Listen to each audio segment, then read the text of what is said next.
सुप्रभात प्यारे बच्चों। आज हम दिव्य भारती का पाठ 10 प्लास्टिक से बचे पढ़ने वाले हैं। तो आप इस वीडियो को ध्यान से देखना और सुनना, ठीक है। और इस चैप्टर को अच्छे से रीड करना है आपको। तो हमारा पाठ 10 क्या है? प्लास्टिक से बचे। जो हमारा प्लास्टिक होता है हमें उससे बचना है। इसके बारे में इस पाठ में दिया हुआ है कि उससे हमें क्या फ़ायदा है और क्या नुकसान है। मोस्टली तो हमें क्या है, से नुकसान ही है, ठीक है।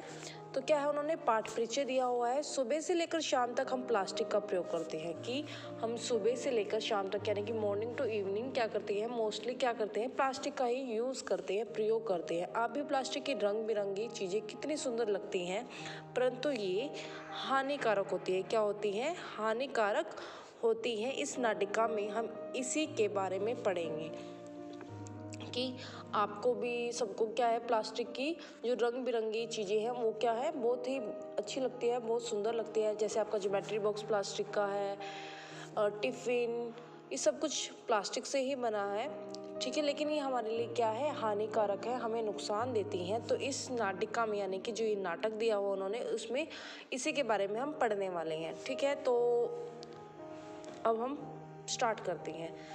पहला क्या है, निखिल। इसमें देखो ये क्लासरूम है, ठीक है। क्लासरूम में बच्चे बैठे हैं, ये उनका टीचर है, ठीक है। अब ये सारे स्टूडेंट वन बाय वन इनसे, जो उनका अध्यापक है, उनका टीचर है, उससे क्या करते हैं, क्वेश्चनिंग करते हैं, ठीक है, क्वेश्चन पुट करते हैं। तो निखिल क्या कहता है, सर क्या मैं अंदर आ सकता हूँ? ये बच्चा अपने टीचर से पूछता है कि सर क्या मैं अंदर आ सकता हूँ? अध्यापक क्या कहते हैं, निखिल आज तुम देरी से स्कूल क्यों आए? तो अध्यापक ने क्या कहा कि निखिल आज तुम लेट क्यों आए हो स्कूल में? निखिल ने क्या जवाब दिया, घबराकर, पता नहीं। तो फिर जब उसने ये डर के जवाब दिया ना, पता नहीं, तो क्या हुआ, सारे बच्चे हंसने लगे, ठीक है। क्षमा चाहता हूँ, आगे से कभी ऐसा नहीं होगा। तो उसने अपने टीचर को क्या कहा कि मैं क्षमा चाहता हूँ, ऐसा कभी भी नहीं होगा कि मैं आगे से लेट हूँ।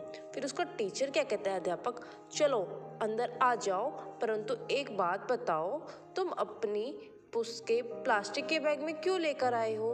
तो टीचर ने अपने स्टूडेंट निखिल से क्या पूछा कि चलो तुम अंदर तो आ जाओ, लेकिन मुझे एक बात बता दो पहले कि तुम पुस्तकें यानी कि अपनी बुक्स प्लास्टिक के बैग में क्यों लेकर आए हो?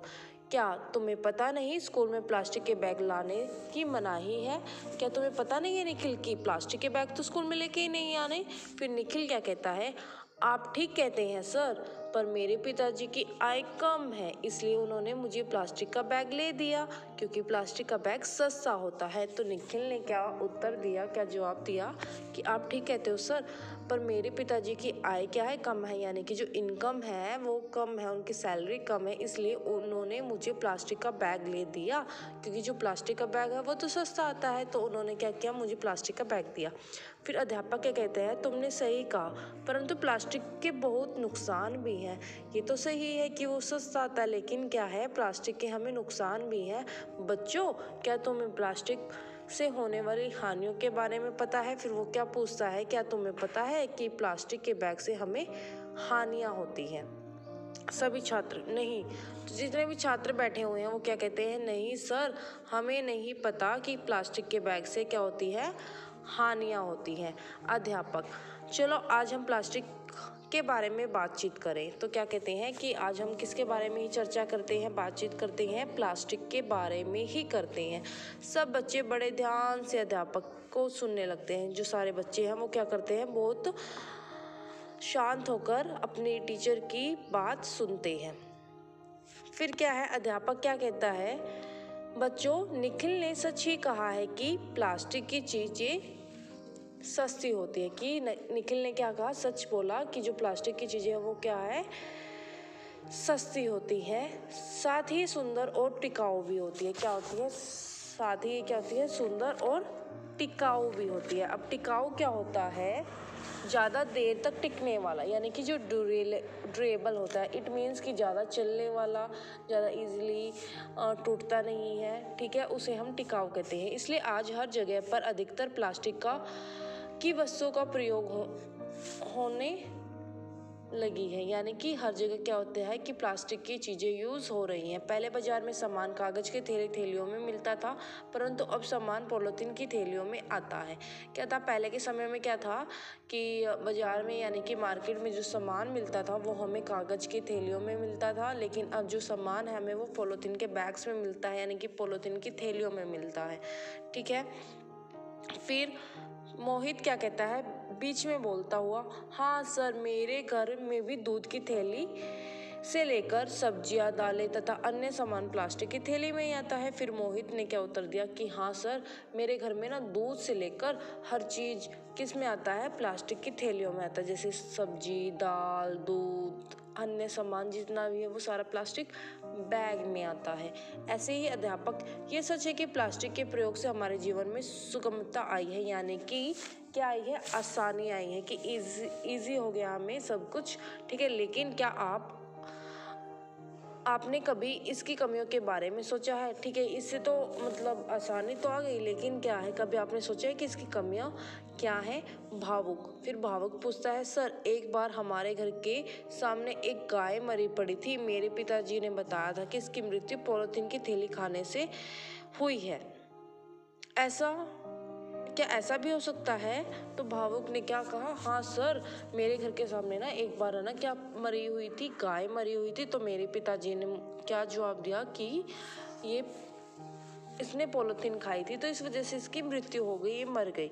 ठीक है, फिर अध्यापक, हाँ बच्चों, हम अपना सामान निकालकर पॉलीथीन की थैलियाँ कूड़े में फेंक देते हैं, जिन्हें जानवर अन्य चीज़ों के साथ खा जाते हैं। क्या होता है कि हम अपनी जो पॉलीथीन की थैलियाँ वो कूड़े कचरे में फेंकते हैं, फिर उन्हें क्या करते हैं, अन्य जानवर खा जाते हैं, उन्हें अपनी जान गंवानी पड़ती है। इससे उनकी क्या होती है, अन्य अपनी जो जान है वो गंवानी पड़ती है, यानी कि वो मर जाते हैं। क्या आप बता सकते हैं कि इसके लिए जिम्मेवार कौन हुआ? फिर वो पूछता है कि इसके लिए जिम्मेवार क्या हुआ? फिर सारे छात्र क्या कहते हैं एक साथ, हम सब इसके जिम्मेवार हैं कि हमारी वजह से उनकी मृत्यु हो जाती है। देखो, ये गाय है, इसके आसपास पॉलीथीन बैग्स पड़े हैं, तो ये क्या करती हैं, गाय कई बार पॉलीथीन बैग्स खा लेती है, जिसके कारण इनकी मृत्यु हो जाती है, ये मर जाती हैं। ठीक है, और देखो अब इससे भी पोल्यूशन हो रहा है। उन्होंने सारे पॉलीथीन बैग्स को क्या किया, जला दिया, तो इससे धुआं बना और वो आसमान में उड़ गया, तो वो चारों तरफ क्या हुआ, एक एयर पोल्यूशन क्रिएट कर रहा है। ठीक है, तो आई होप आपको ये समझ में आया होगा कि पॉलीथीन बैग्स को हमें यूज़ करना चाहिए या नहीं यूज़ करना चाहिए। आप मुझे कमेंट बॉक्स में रिप्लाई करना कि हमें पॉलीथीन बैग्स का यूज़ करना चाहिए या नहीं करना चाहिए। ओके, अब हम इसकी जो हमारा चैप्टर रह गया है, इट मीन्स कि पेज नंबर 83, वो नेक्स्ट वीडियो में अपलोड करेंगे, तो आप इस वीडियो को ध्यान से देखना और सुनना। ठीक है, वो हमारा पार्ट 2 होगा, ये हमारा पार्ट 1 है, तो आप पार्ट 1 को अच्छे से देखिएगा ज़रूर और अपने चैप्टर को अच्छे से रीड करना, रिवाइज करना। That is sufficient for today. Thank you and have a nice day.